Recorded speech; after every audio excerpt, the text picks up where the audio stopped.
Hello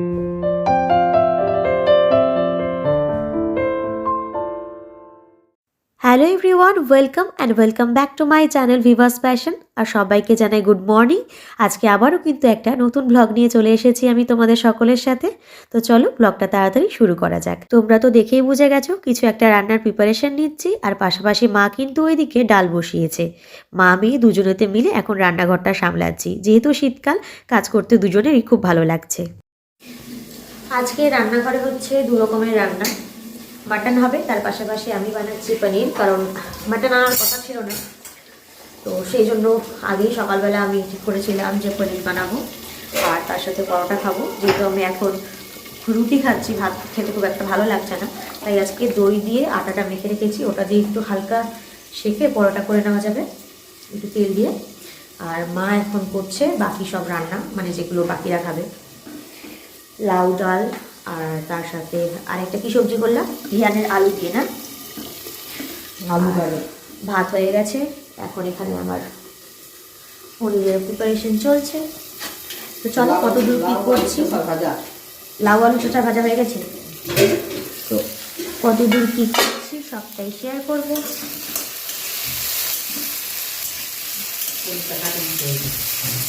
হ্যাঁ,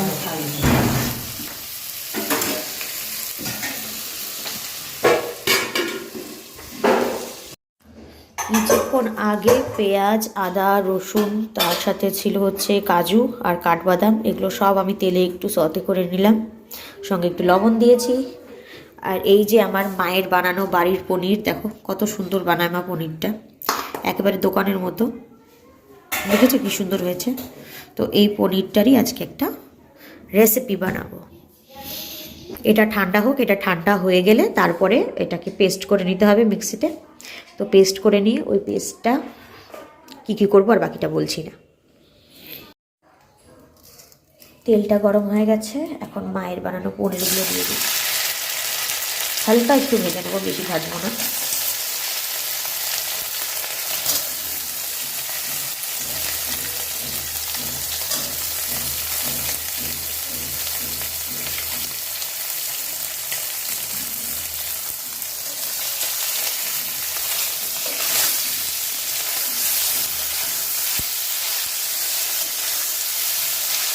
আর তেলের মধ্যে আগে থেকে নুন দিয়ে রেখেছিলাম।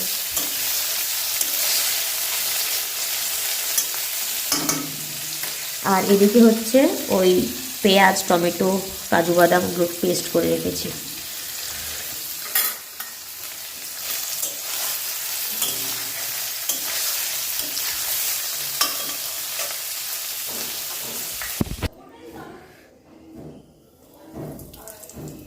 সামান্য একটু হিং দিয়ে নিলাম, আর এখানে পনিরটা ভেজে তুলেছি।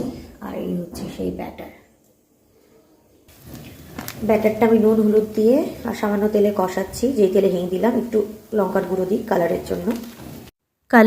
এখানে কিন্তু আমি সামান্য একটু কাশ্মীরি রেড চিলি পাউডার দিয়েছি। তোমরা চাইলে এমনিও শুকনো লঙ্কার গুঁড়ো দিতে পারো, কিন্তু সেটাতে কিন্তু ঝালটা প্রচণ্ড হবে। আমি শুধু কালারের জন্য দেবো, তাই কাশ্মীরিটা দিয়েছি। আর এখানে দেখো টকবগিয়ে ফুটে উঠেছে, আর পনিরগুলো কিন্তু আমি ঢেলে দিয়েছি। তো সেই ক্লিপটা আমার নেওয়া হয়নি। আর খেতে কিন্তু বেশ ইয়ামি হয়েছিল, আর দেখেও কিন্তু বেশ সুন্দর মনে হচ্ছে, তাই না? এরকম গ্রেভি গ্রেভি খেতে আমার খুব ভালো লাগে।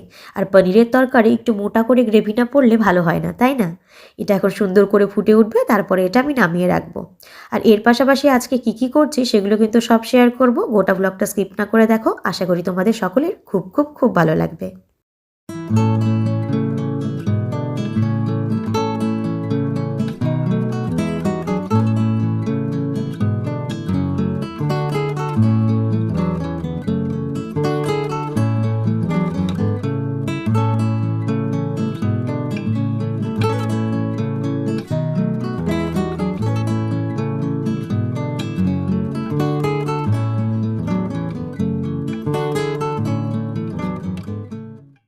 শীতের দিনে হেলদি আর টেস্টি খাবারের একটা অপশন কিন্তু অমলেট। এমনিতে তো 12 মাস কাঁচা লঙ্কা পেঁয়াজ এগুলো দিয়ে অমলেট করা হয়, তবে তোমরা যদি শীতের দিনে একটু ধনেপাতা দিয়ে করো তাহলে কিন্তু খেতে বেশ ভালো লাগে। আমার কিন্তু ধনেপাতা খুব ভীষণ পছন্দ। আমি তো শীতের দিনে যে কোনো তরকারিতে ধনেপাতা দিয়ে দিই, সেটা গার্নিশের জন্যই বলো আর তরকারিতে অ্যাড করার জন্যই বলো। এখানে অমলেট করছিলাম হাজব্যান্ডের জন্য, তাই সেখানেও কিন্তু আমি ধনেপাতা কুচি দিয়ে দিলাম।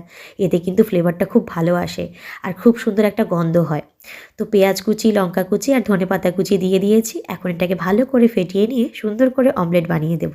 তো চলো দেখতে থাকো কিভাবে কি করছি। আজকে এই ব্লগে তোমাদের সাথে কিন্তু আমি পনিরের রেসিপিটা শেয়ার করছি আর তার পাশাপাশি কিন্তু এই হেলদি টেস্টি অমলেটটাও দেখালাম। তবে হ্যাঁ, আরেকটা সারপ্রাইজ রয়েছে, সেটা হলো ভিহানের বার্থডে গিফট আনবক্সিং করব আজকের এই ব্লগে। তো তোমরা দেখতে থাকো শেষ পর্যন্ত। তোমাদের সাথে ভিহান বার্থডেতে কী কী পেলো সেগুলোও কিন্তু শেয়ার করব। আমার পুরনো দর্শকরা তো রয়েছে, তার পাশাপাশি যারা নতুন আমার ব্লগ দেখছো তাদের সকলের উদ্দেশ্যে বলছি, আমি ডালিয়া। আমি আমার এই চ্যানেলে আমার লাইফস্টাইল ব্লগ শেয়ার করি। তোমরা যারা ফ্যামিলি রিলেটেড লাইফস্টাইল ব্লগ দেখতে ভালোবাসো তাদের কিন্তু ভীষণ ভালো লাগবে। ছোট থেকে বড় সবাই আমার ব্লগ দেখতে পারো, ভীষণ এনজয় হবে। আর তোমরা যদি এই ব্লগটা শেষ পর্যন্ত দেখে থাকো আর যদি তোমাদের ভালো লেগে থাকে তাহলে কিন্তু তোমরা আমার চ্যানেলটা সাবস্ক্রাইব করে নিতে পারো আর পাশে থাকা বেল আইকনটাও অবশ্যই হিট করে দিও, যাতে সময় মতো নোটিফিকেশানগুলো সবার আগে তোমাদের ফোনে পৌঁছে যায়। আর তোমরা কিন্তু চাইলে এই ব্লগগুলো তোমাদের ফ্রেন্ডস এবং ফ্যামিলির সাথেও শেয়ার করতে পারো। আশা করি আগামী দিনে তোমাদেরকে আরও সুন্দর সুন্দর ব্লগ আমি প্রেজেন্ট করতে পারবো। দেখতে দেখতে কিন্তু অমলেটটা হয়ে গেছে। এবার কিন্তু পরোটা ভাজার পালা। প্রথমে ভেবেছিলাম পরোটা করব, তবে মা পরে বলল লুচি কর, লুচি খেতে বেশি ভালো লাগবে। আর যেহেতু ময়দাটা দই দিয়ে মাখা হয়েছে তাই কিন্তু আজকে মা বলল গরম গরম লুচি ভেজে দিই। তাই আমি কিন্তু ফটাফট মাকে লেচি কেটে লুচিগুলো বেলে দিলাম। আর এখানে মা গরম গরম ফুলকো ফুলকো লুচি ভেজে নিচ্ছে। প্রত্যেকটা লুচি কিন্তু ভীষণ সুন্দর ফুলেছিল আর খেতেও কিন্তু বেশ ইয়ামি ছিল।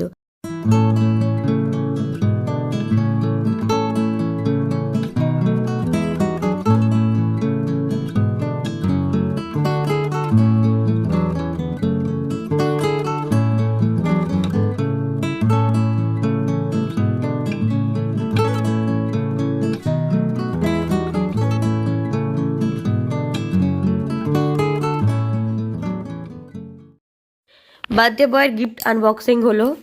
অনেকগুলো জামা কাপড় পেয়েছে আর এখানে পেয়েছে একটা কাঁসার থালা, টিফিন বক্স, ওয়াটার বটল আর প্রচুর প্রচুর চকলেট।